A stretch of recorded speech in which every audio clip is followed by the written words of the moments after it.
All right, hello everybody.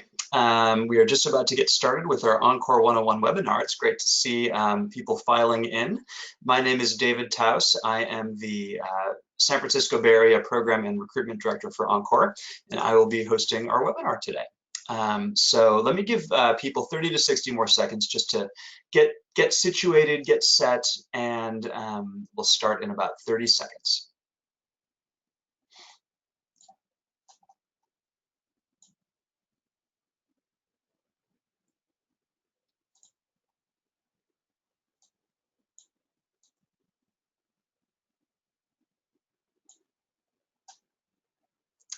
Okay, while we're waiting, for those people who are on, you should see in your control panel a question box. Now that is a tool that you can use during the course of our webinar to ask questions, but right now I'd love it if you used it to just tell me that you're hearing me okay. The volume is working, you can see the video feed, and that there aren't any technical issues that are gonna get in the way of you getting the information you need today. So please do type into the question box as you can. So it's good to go. Thank you, Joe. And Sarala, thank you so much. I'm glad you can hear me okay. Great, so we got a bunch of people coming in and I think we should get started. It turns out that one of the people tuning in today is a staff member and one of my colleagues, Morgan Kim. And so I'm going to unmute Morgan real quick so she can say hello. Morgan, can you hear me okay? David, Morgan? hello? Yes. Hi, there you are. Mind introducing yourself to everyone and kind of saying what you do at EnCorps? Sure, hi. My name is Morgan Kim, and I am the Director of Fellow Engagement. And one of my many responsibilities is to work with the program directors and the fellows managing all our professional in-person institutes, and that's fall, spring, and summer residential institute. And I also manage our social media platforms. Great, thank you.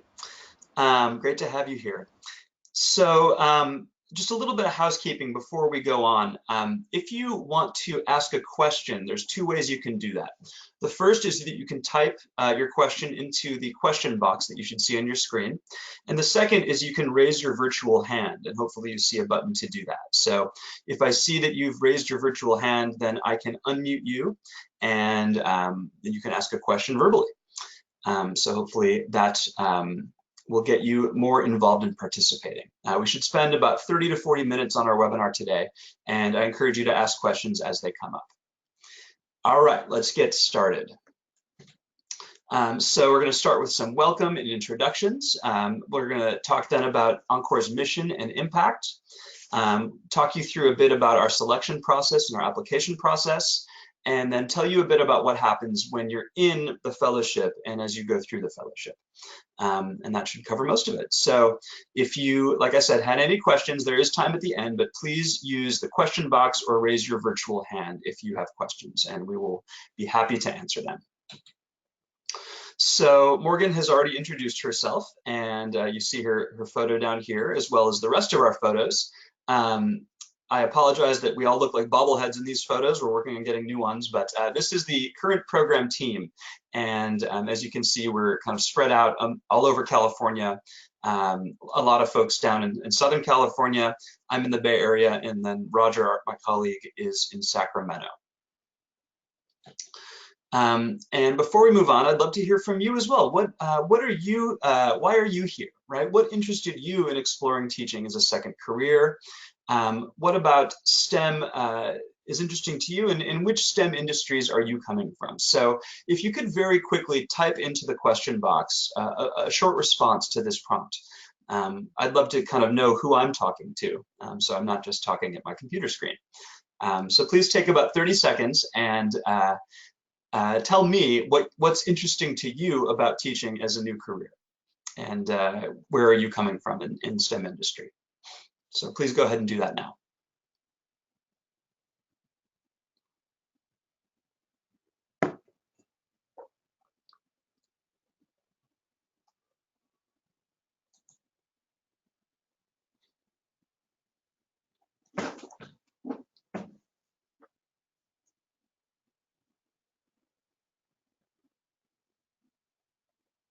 Okay, the answers are coming in. I see.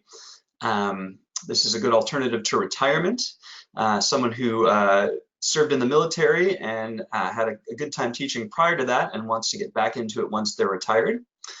Someone who's a software engineer and they've been tutoring and working with their kids' friends and thinks they might want to take the next step. Someone who loves math but went to engineering and now is looking to share with other students what she has discovered for herself, the greatness of math. Someone who is into digital health and learning technologies. So wow, a great accomplished bunch here. It's wonderful to have you. So thank you. Now you have become more real to me. And I appreciate those responses. Okay, well, what we know about what you're hoping to do is that it's really important and it's really impactful. And some people say, you know, teachers make a big difference, and that's a very nice pat on the back for many teachers out there. But what we have found by doing research really in economics is that teachers make a substantial and measurable difference in student life outcomes, right? And having good teachers in front of students in classrooms can really like change a student's life in terms of how much money they're going to make over the course of their lifetime.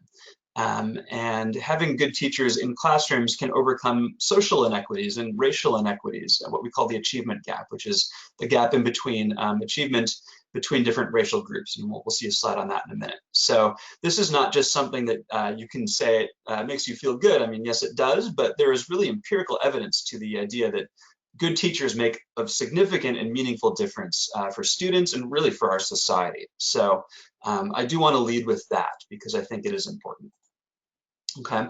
The problem that we're facing, though, is that even though we know teachers make a huge difference and really the biggest difference of any sort of intervention out there in education reform, the double whammy here is that the number of teachers we have is dropping and the demand for teachers is going up. So this, you know, classic supply-demand curve dilemma is upon us, and it's getting bigger and wider. And so we know that the solution that we can use to fix so many of these problems in society and for these students is the thing that we're having the most trouble getting up and running. And so we find it's very important from an equity perspective to get teachers and good teachers into the classrooms, and especially STEM classrooms. What we know is that in the next 10 years, we're going to need 33,000 new math and science teachers in California. And that's a lot of people. That's 3,300 statewide per year, and that's just math and science. Okay. And we see that it's necessary because we're not doing so well as a society preparing our kids in math and science. And we see differing levels of achievement according to race. This is what I referred to previously as the achievement gap. We see Asian and white students do better on average than Black and Latino students on math tests, and that overall proficiency in California is 38%. So it's not like Tyrone Howard says, it's not a pretty picture, and it's disproportionately unpretty for students who are of certain racial groups. And you know, I ask myself, like, why is that correlation there? Why does that exist? Is that okay? And the answer overwhelmingly for me is no, that's not okay.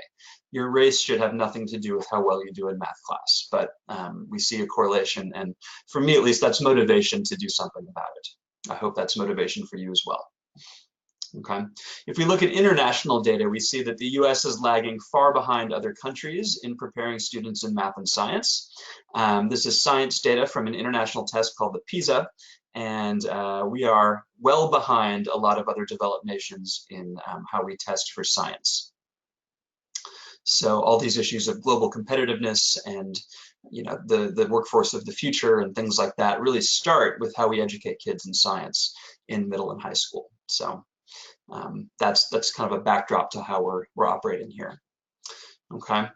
And what we think is that EnCorps fellows or potential EnCorps fellows, STEM professionals, have a really great chance at affecting this, right? Why? Because you can really speak about this in a real way, talk about your experiences, how this is used. You always hear someone say, oh, I'm never going to use that in the real world. And you can say, well, actually, here's what you do use it for. And I'm not just telling you that because I've heard it, I did it myself. We're really excited about the possibility of folks like you going into teaching. And right here, this is why. We think that when you are thoroughly prepared, and that's key, we don't think you can just go in and do it right away, but you need some training and preparation. You can bring a world perspective, skills, expertise that other teachers can't. Myself, I was a teacher. I got into it in my early to mid 20s. I didn't have a lot of quote unquote real world expertise. And I think that I would have been more effective in the classroom had I had that. So our mission and our solution is to empower folks like you to really transform public education by becoming a teacher. And here we see Bob. You saw a quote from Bob on a previous slide. I don't know if you missed that or not, but Bob used to work at Yahoo and HP. He's now teaching math and engineering in Sunnyvale, California. And what he says is that his favorite day of the week is Monday. And that never happened to him when he worked in tech. And so, gosh, if that could be true of anyone's job, why would we not pursue that? We hope to create more Bobs out there. Okay. What we also know is that our program really does work and has a big impact. We influence over 30,000 students annually. And that's no small number, and that's statewide. So that's including EnCorps fellows who are volunteering and kind of ramping up to a teaching career, as well as EnCorps teachers who have already made the career switch. We survey our schools that we place our fellows in, and we find that our schools really find value in having our people there. So our school partners report increases in student excitement about math and science. They report increases in student achievement when EnCorps fellows are present, and also student understanding.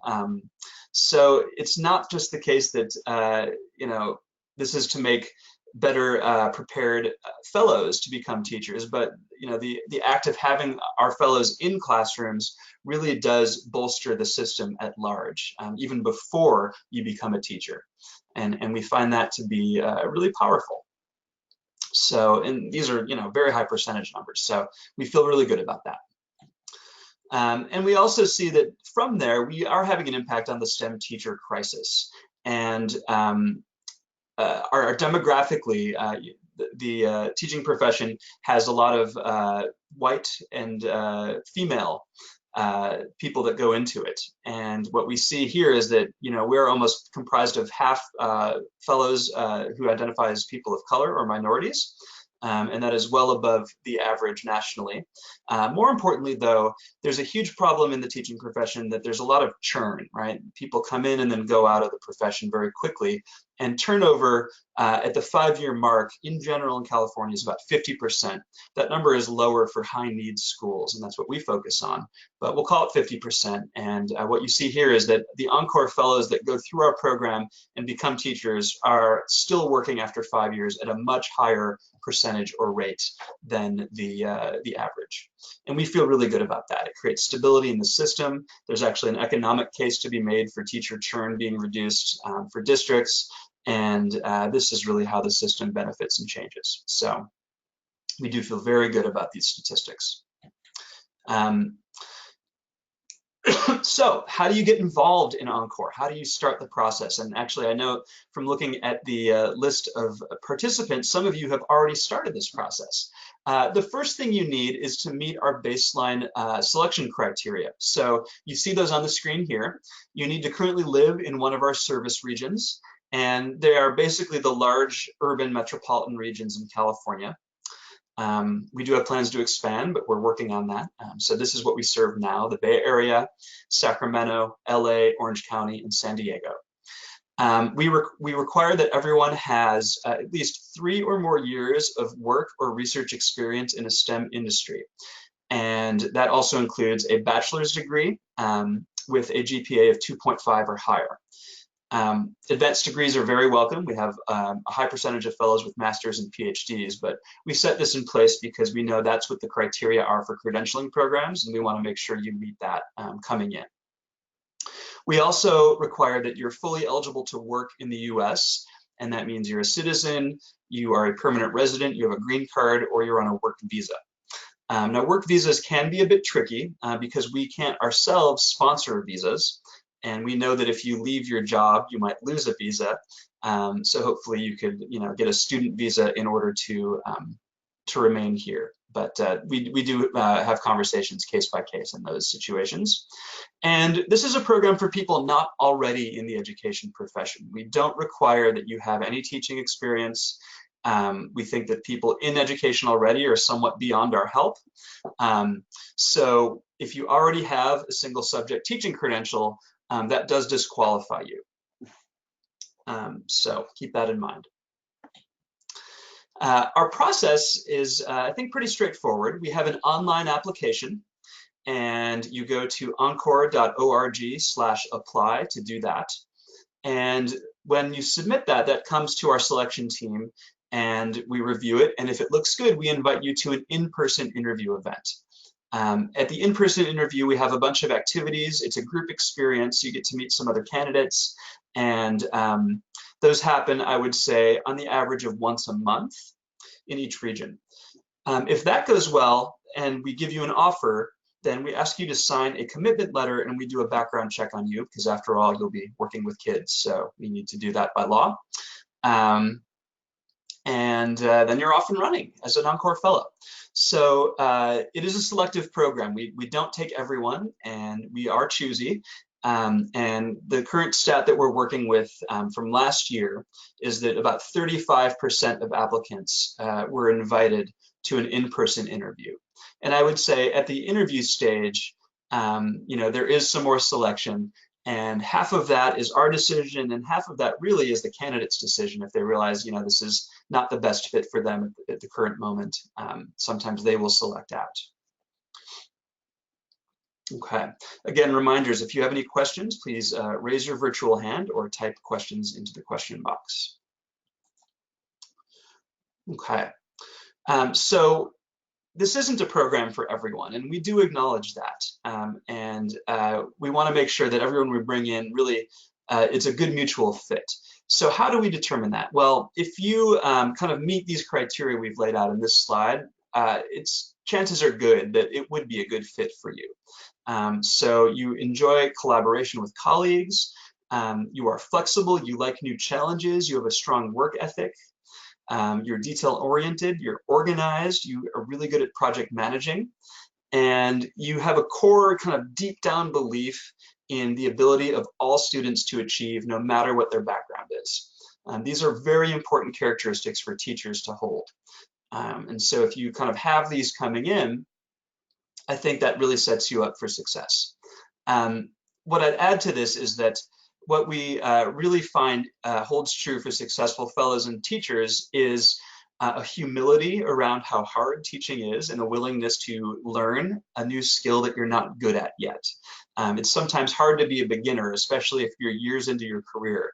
But really, as you start to explore and make a career change, you are a beginner again, and you have to learn a whole new set of skills. And we find that that's a really good predictor of success if someone can say, yes, I am a beginner, I don't know what I'm doing yet, and I need to learn all these skills and techniques.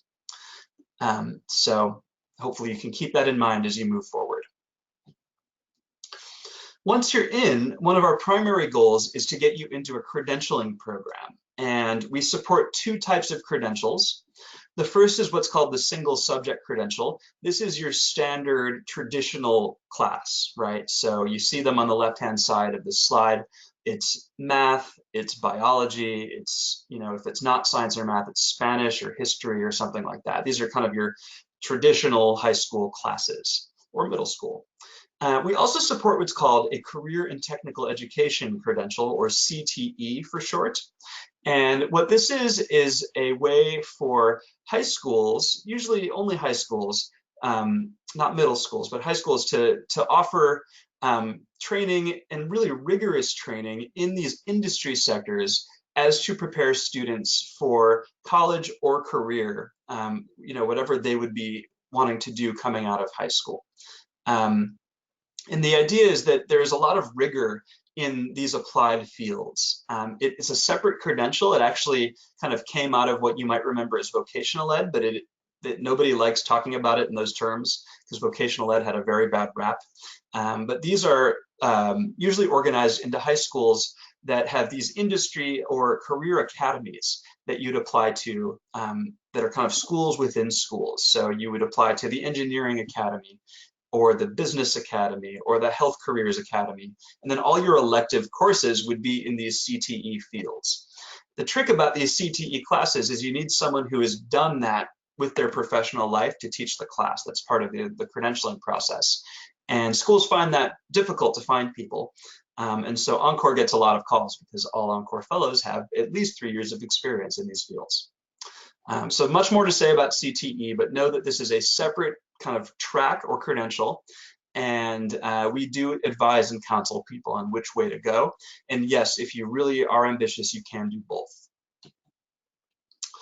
Okay, so let's talk about how you might interface and your timeline with moving towards teaching. What we're doing right now is a bit of a pilot in different regions. So I'll talk about Southern California and Northern California. In Southern California, there's a pilot involving an exclusive partnership with a single subject program and a CTE program. And what they're saying is that, applying in the fall would lead to our pre-credential phase happening for the spring semester from January to June. And then alongside that, people would enter the teaching profession as an intern teacher and start teaching next August, which is very quick. An intern program means something really specific. It means you're hired without getting your full credential ahead of time. And what you'll need to do is do coursework, both in preparation for that first year of teaching this coming summer, and you'll need to do coursework nights and weekends for the next 1 to 2 years while you're teaching. So the advantage is, of course, it gets you into a paid teaching job much quicker, and the disadvantage is that you don't get your training up front. But this is how Southern California will be operating. There is room to back off from the intern option in Southern California if you want to do what's called a traditional student teaching option, which means you do take your coursework and you do some practicing ahead of time. And that is a conversation you would have with the regional director, Angel, in Southern California.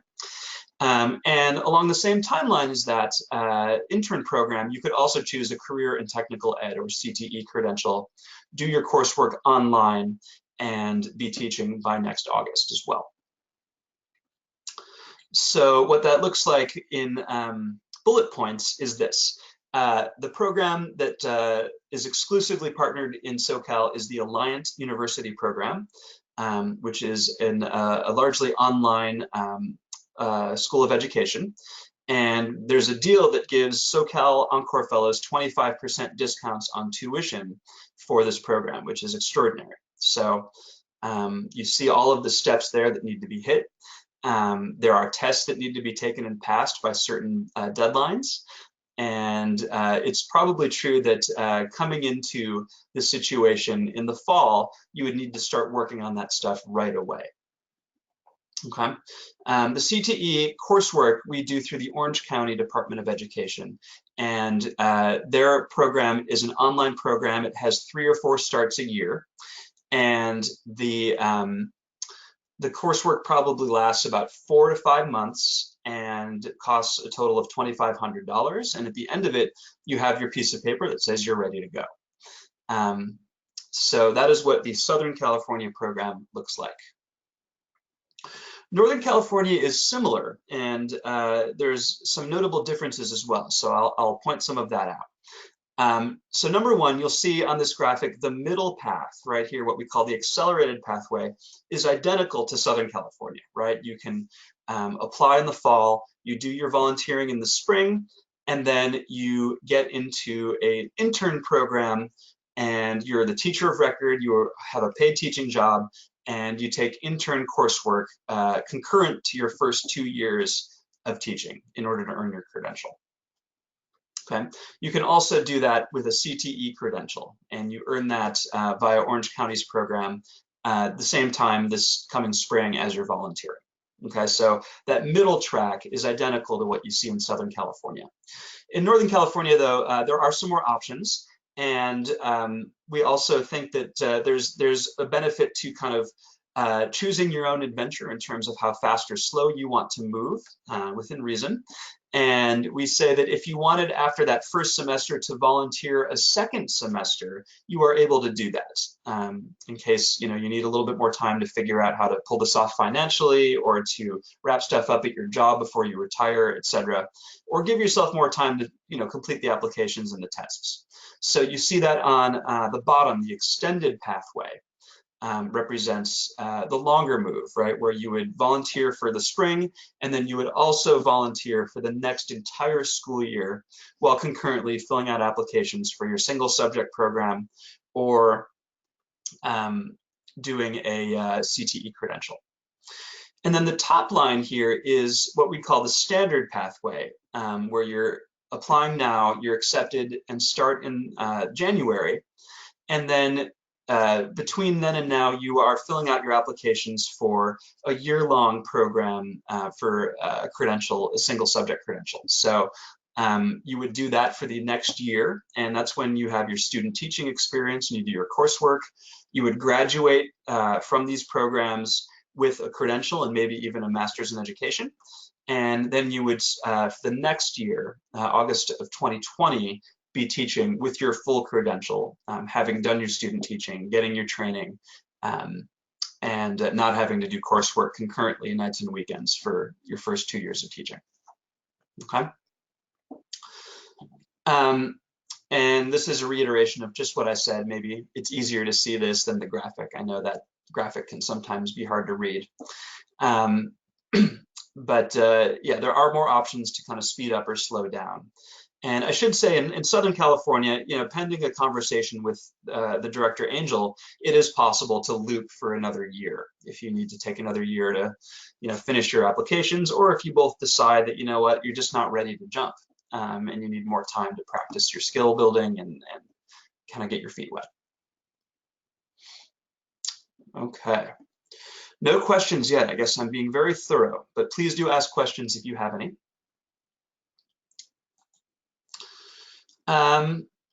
Okay, so what does EnCorps give you? What I described so far is just where we send you, but what do you actually get from being a part of our program? One thing to say is that we don't pay you any money. This isn't a job. It's a very part-time experience that we've designed for you to be able to do alongside a job, and to use us to kind of ease a transition or help the process along. I personally think that it's important to kind of look before you leap, right? And make sure that this is something you want to do. So you are able to be a full-time employee at your current job while you're in the first phase, the volunteer phase. So I see that question just came up. So the answer is yes. It's expected that you have a full-time work commitment or other life commitment while you're in the pre-credential phase of our program. And what we ask of you is that your volunteering is minimum 2 hours a week. So you will need some flexibility with your schedule, but it's very doable. Okay. We do give you immediate field experience, right? We get you into schools, we get you into a placement where people are excited to have you. We don't just throw you to any old school. We have conversations and signed contracts with all the places that we put you. And you're put right into classes, or maybe even an after-school program where there's tutoring needed. You get a lot of mentoring from us. So from the directors, we help you answer questions, everything from, what's my deadline to pass the CSET to how do I get that kid to sit down, or whatever other teacher questions you might have. And also when you are on site, you have a host teacher, and they are available to you as mentors as well. What we're starting to find is that more experienced or more veteran or older people in the program, in terms of tenure, not necessarily age, will also be mentors to the newer or younger people in the program. And we think that's great. We give advising and support around exams and credentialing. Sometimes there are choices to be made in Northern California about which program to enter and how to find funding for it and deadlines. And we have a lot of that information collected and are able to make connections. We also can help you set up programs with each other or study programs via some resources we have to study for, especially the CSET, if you're interested in a single subject credential. Okay. So a question coming up about how do you find out placement locations in certain areas? So when you're accepted, or even before, you can talk with the regional director in that area. We have a very discrete list of all the different places we go. And we have them even Google mapped. So it should be really easy once you're connected with your regional director to get that question answered. We have a lot of professional development. We think it's important to not just kind of put you in a school and say, have fun, right? But we have a lot of training that goes into kind of pulling the curtain back on what makes it work. There's a lot that goes into teaching, and it's not the case that just because you were a student, you could do the teaching. It's kind of like saying, I went to the concert, therefore I could play the concert. It's not the same. So our professional development includes in-person events, and Morgan, who you met earlier, is really involved with that. And we've just rolled out an online program for professional development that we host on Google Classroom. And that involves observations for when you're volunteering, webinars that you can watch that kind of the ideas will support all the things that you're seeing on site and what you see maybe later on. And it's not only a great way to get your skills up, but it's a good sense of what student teaching will hold and what kind of a credential program will look like. Okay. One of the greatest benefits we have is a cohort of peers, and all the people in the program are, accomplished STEM professionals who all have the same crazy idea that you have, that they want to go into teaching. And we love that. And so we find that the cohort itself is a huge benefit to everyone, and the social supports and the connections that you can make are really valuable. So we like that. And we also have a lot of networks built up in our regions, and we're able to make introductions to schools who are hiring, and that's both district schools and charter schools. A lot of people will call us and say, who do you have? Because we know that your people are good. And so I think we built up a really good reputation in that way. I see a question that came in. Have any EnCorps fellows done the San Francisco State Masters in Education and Single Subject Program? The answer is yes, they have. We have 2 people going through that and just finished, one who is still in the middle of it. So SF State is a destination for some of our people. Okay, so this is a non-comprehensive list of school districts or placement sites, but again, I would encourage you to reach out to your regional director and ask that question directly of them, and they'll be able to answer more specifically. Okay, the best thing to do actually is fill out an application, because then they'll have your address, and then they will be able to tell you what's close by. Excuse me. I will pause for water. And again, if anyone has any questions, please ask them.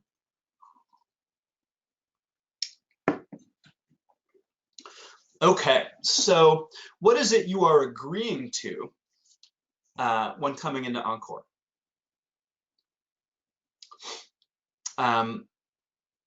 What we're doing now is we're saying to you that when you come into EnCorps as a fellow, you are committing to beginning a pathway experience that will result in your career change. Beginning the experience, right? You are going to start to take steps to move forward right away. Now, we acknowledge that stuff might come up as you go, right? And we can't really ask you to commit to completing the experience because of that, but we do ask that you begin the experience, that you're serious enough about this career change that you start to take steps, okay? And now what does that mean? Number 1, you're completing all of our professional development that we offer. Number 2, that you're going to a new volunteer training. And this is mandatory if we're going to place you as a volunteer. Number 3, that you're going to commit to volunteering a minimum of 2 hours a week at a consistent day and time for at least 1 semester in an EnCorps placement. Okay, and yes, you can do that while you're working full-time. 4, we ask that you attend Summer Residential Institute, which will happen at the end of June. You see the dates here, mark your calendars. And then there are also regional institutes in the fall and the spring, and those dates will vary depending on your region. Okay. And lastly, right when you come in, we hold a welcome call with every new fellow. And on that call, we start to develop a personalized plan and schedule for progress. And we ask that you commit to engaging with that plan and that schedule, and that you are diligent about moving forward, hitting these expected dates of completion. And know that there is some accountability that we place on people, that you can't just kind of drag this on forever. We want to keep you moving. Okay. So these are the expectations that we have for you. And I now see questions coming in. So let me go back to the questions. So one question is, what is the total cost for someone in Southern California after the 25% discount for Alliant? It comes out to just under $15,000 for Alliant, and that's down from about 20. And that also doesn't include any other grants, fellowships, scholarships, loan forgiveness programs you might be able to access. And part of what we do is advise you on how to access some of those. One of the more popular ones has been the Teach Grant, which is a federal program. But as of late, the Department of Education on the federal level hasn't really administered that well. And we are worried at the status of the Teach Grant program, but we're still hopeful that's accessible to you. So bottom line is $15,000 for the Alliant program in SoCal. Okay. Another question, if your neighborhood Title I middle school is not part of EnCorps, can they become one? Or a high school? The answer is tentatively yes, but it would require me or whoever the regional director is to have a conversation with that school. That process takes at least a semester, so nothing would be ready if you were to apply in the fall for the spring. Another question, this is a very good question actually. How are EnCorps and Troops to Teachers partnered, which is a program run through DoD, the Department of Defense, and it helps military vets transitioning out of service to get into the teaching profession. So the story with that is that Troops to Teachers was defunded a couple of years back, and I know the guy I was working with in Northern California, his position was defunded, and the best thing that we came up with was that anyone he would have contact with anecdotally would be referred to EnCorps, and we would help people go through that. I know now that Troops to Teachers is refunded, and I'm unclear on the specifics of it, but it's worth investigating. But I guess the answer is that it's not a conflict, right? Troops to Teachers and EnCorps can coexist. We've had people that are in Troops to Teachers and also in EnCorps. I believe Troops to Teachers is much more a resource about accessing funding and accessing networks for hiring. And EnCorps, we see ourselves as a preparation program in terms of skill building and all the pedagogy and instruction stuff. So the two dovetail really nicely, right? You get the administrative kind of referral service from Troops to Teachers, you get the pedagogy and instruction training from us, and all the better. So hopefully that will continue to work now that Troops to Teachers has been refunded to some extent. Gosh, great questions, everyone. Another question. When you obtain the CTE credential, are you restricted to teaching only ROP classes in your specified area? The answer is yes. The CTE credential only enables you to teach those certain electives in that industry sector. And like I said, those are very sought after for the schools and districts that have them, but not every school and district does. So if you wanted to be really marketable, the best thing to do is do a dual credential, right? Get your single subject and your CTE credential. And that way you could teach kind of the traditional math course and the engineering course. And we have fellows that do that. Okay. Question is, will you have any choice in where you teach? Absolutely. Right? We are not in the business of forcing anyone to do anything. And especially for teaching, right? We don't hire you. You still will have to go out and apply for jobs and go on interviews and, choose where you're going to work like any other job would happen. Okay. So on the volunteering front, we do give you choices on where to go as well. Okay.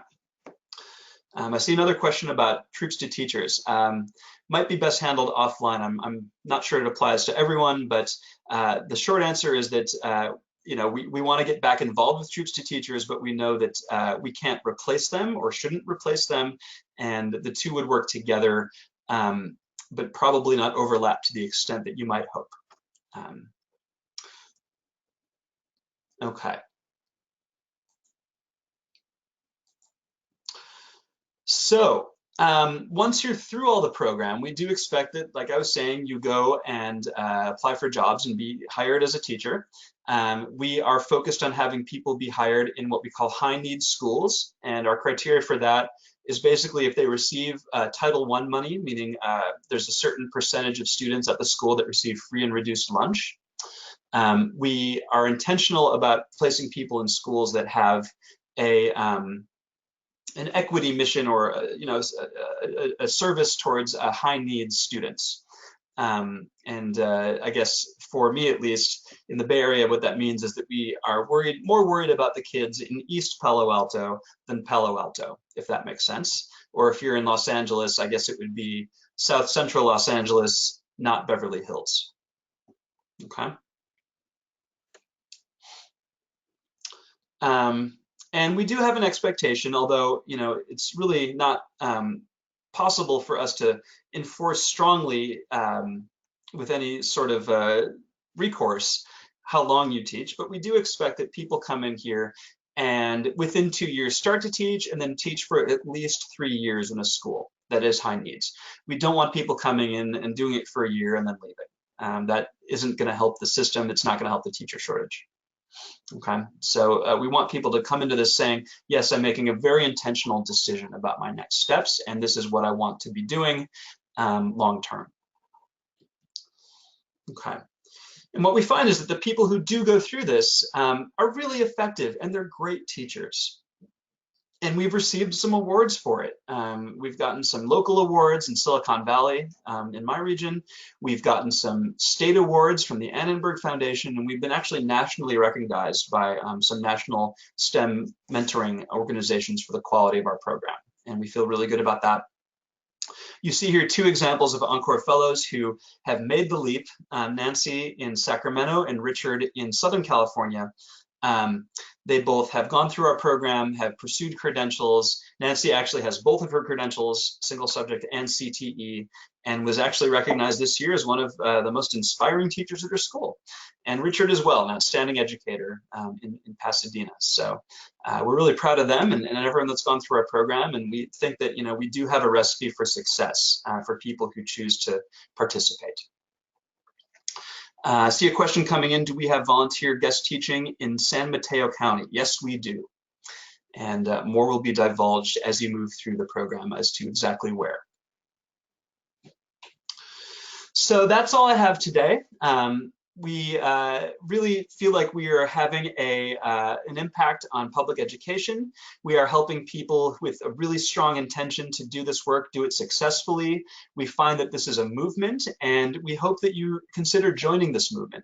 I will say this isn't an easy thing to do in many ways, but with the will to get better at building these skills and to really have a meaningful impact on society and students who need your help, this is a really important and powerful thing for you to consider and do with your time.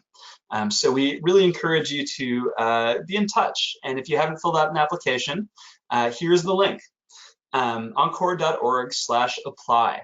That is your next step.